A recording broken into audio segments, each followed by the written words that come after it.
ఆలోచిద్దాం, ఆశీర్వదిద్దాం. ఉమ్మడి నల్గొండ, ఖమ్మం, వరంగల్ పట్టభద్రుల ప్రశ్నించే గొంతు తీన్మార్ మల్లన్నకు మొదటి ప్రాధాన్యత ఓటు వేసి గెలిపిద్దాం. ఇక ఈసారి మస్తు వర్షాలు వస్తాయంట. ఈసారి మస్తు వానలు. కాలం మంచిగా అవుతుందన్న వాతావరణ శాఖ. పునాస పంటలకు రెడీ అవుతున్న రైతులు 3 రోజుల ముందుగానే అండమాన్కు నైరుతి ఋతుపవనాలు. ఈ నెలాఖరు కల్లా కేరళకు, ఇక జూన్ మొదటి వారంలోనే రాష్ట్రంలోకి సాధారణం కన్నా ఎక్కువ వర్షాలు పడే అవకాశం కనిపిస్తూ ఉంది. 1,34,00,000 ఎకరాల్లో పంటలు సాగవుతాయని సర్కార్ అంచనా వేస్తూ ఉంది. ఈసారి కాలం మంచిగా అవుతుందని వాతావరణ శాఖ చల్లటి ముచ్చటి చెప్పింది. ఎల్లీలోతో నిరుడు కరువు పరిస్థితులు ఉండగా ఈ ఏడు లానినా ప్రభావంతో మస్తు వానలు పడతాయని అంచనా వేసింది. నైరుతి ఋతుపవనాలు ముందుగానే ఎంటర్ అయ్యాయి. ఆదివారం అండమాన్ నికోబార్ దీవుల్లో ప్రవేశించాయి. దక్షిణ భాగంగా బంగాళాఖాతంలోకి కొంతమేర విస్తరించాయి.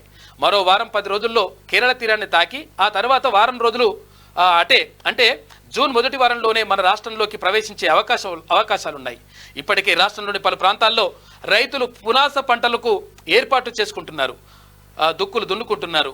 ఋతుపవనాలకు అనుకూల వాతావరణం ఉంది. ఇప్పుడు వాస్తవానికి ఏటా మే 22న అండమాన్లోకి ఋతుపవనాలు ప్రవేశిస్తాయి. దాని ప్రకారమే వాతావరణ శాఖ అంచనాలు వేసుకుంటుంది. మన రాష్ట్రంలోకి జూన్ 2వ వారంలో ప్రవేశిస్తుంటాయి. అయితే ఈసారి మాత్రం 3 రోజులు ముందుగానే అండమాన్ తీరంలోకి ఋతుపవనాలు వచ్చాయి. దానికి కారణాలే లేకపోలేదని చెప్పేసి ఒక వార్త కనిపిస్తూ ఉంది. మొత్తం మీద వానలు ముందుగానే వచ్చేస్తూ ఉన్నాయంట. అయితే ఇక్కడ ఎండలు మండుతున్నటువంటి పరిస్థితుల్లో ఇప్పుడు చల్లని వార్త కనిపిస్తూ ఉంది. తర్వాత ఇక్కడ ఏంటంటే ఇక్కడ రోహిణీ కార్తిలో రోకలు వలుగుతాయని అయితే అటువంటి కార్తిలో కూడా ఇప్పుడు వానలు తొందరగా వచ్చేసే అవకాశం ఉందంట. అంటే ఎల్లుండి నుంచి వర్షాలు పడేటువంటి అవకాశం ఉంది. కాబట్టి ఎవరైతే ఫస్ట్ అయితే చాలామంది ఏం చేస్తున్నారంటే రైతులు దుక్కులు దున్ని పెట్టుకుంటున్నారు. అంటే మొన్న కొన్న లైట్గా వచ్చింది వర్షం, ఈ వచ్చినటువంటి వర్షానికి దుక్కులు దున్ని పెట్టుకుంటున్నారు. దుక్కులు దున్ని పెట్టుకోవడం వల్ల ఏమవుతుందంటే లోపల ఉన్నటువంటి క్రిమి కీటకాలు అవన్నీ కూడా చనిపోయి మంచిగా అంటే సారవంతంగా మారుతుంది. తర్వాత దీనివల్ల మంచి జరుగుతుంది, పంట మంచిగా వస్తుందని చెప్పేసి రైతులు భావిస్తారు. కాబట్టి అందుకనే రైతులను అసలు యాక్చువల్గా ఏమిటంటే అగ్రికల్చర్ సైంటిస్టులు అనాలి. అంటే నిజంగా కూడా వాళ్ళు ఎక్కడ పంట వేస్తే ఎటువంటి పంటలు వేయాలి, తర్వాత ఏం కథ వేయాలని చెప్పేసి రైతులకు తెలిసినంతగా ఎవరికి తెలియదు. కాకపోతే వ్యవసాయ శాఖ అధికారులు కూడా చేస్తూ ఉంటారు. కాకపోతే వాళ్ళు ప్రాక్టికల్ చేస్తూ ఉంటారు, వీళ్ళు అంటే పరిశోధన చేసి చెప్తూ ఉంటారు. మొత్తం మీద ఇక్కడ వానలు అయితే ఈసారి ముందుగానే వచ్చే అవకాశం కనిపిస్తూ ఉంది. వర్షాలు కూడా బాగానే ఉంటాయంట. చెరువులు, కుంటలు, బింటలు అన్నీ కూడా మొత్తం నిండిపోతాయి. ఇక కాళేశ్వరం, బిలేశ్వరం ఇటువంటి ఏం లేకున్నా కానీ బరాబర్ వర్షాలు నీళ్ళు వస్తాయి.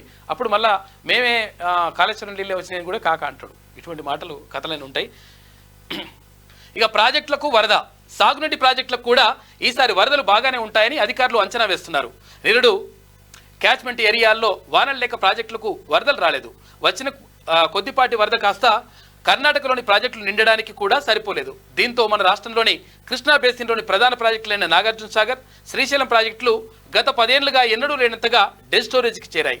అయితే ఈసారి వాతావరణ పరిస్థితుల దృష్ట్యా ఆ పరిస్థితులు ఉండవన్న ఆశాభావం వ్యక్తమవుతున్నది అని చెప్పేసి ఒక వార్త కనిపిస్తూ ఉంది. ఈసారి వానలు మంచినే వస్తాయంట.